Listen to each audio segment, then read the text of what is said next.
In any kind of abusive relationship, you suffer from intermittent random abuse that you have zero control over. You are dependent upon the same person who is causing you fear, and this dependence makes it really difficult to leave, so that your brain has two choices.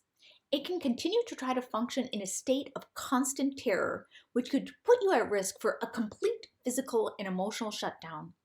Or the brain can basically snip the communication between the two brain hemispheres. So even though you're receiving the information that this guy is a total predator, you can't really process that logically.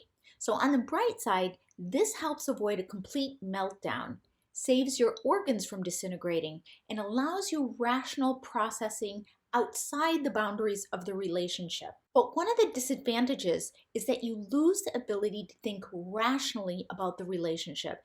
Because in order to think rationally, you need the interplay between your emotional processing centers and your logic centers. Because you can't think rationally about the relationship, you can't retain memories of his bad behavior, you can't accurately assess the danger you were in, and you can't think of solutions to your problems. So while dissociation keeps you alive, it can also lead to a downward spiral that makes it even more difficult for you to understand what's going on in your relationship and to be motivated to leave. Dissociation lets you delay payment for the trauma, but the bill comes due once you leave the relationship.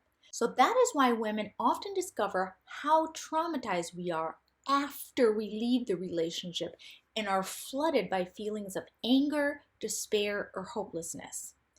Because it is only when you are safe that you can actually feel your feelings again. So here are some signs that you are disassociating. Number 1, you feel disconnected from your body. Number 2, you are mindlessly scrolling through social media. Number 3, you turn to drugs and alcohol to suppress your emotions. Number 4, you have gaps in your memory. Number 5, you feel like you're in a dream. Number 6, you feel hopeless.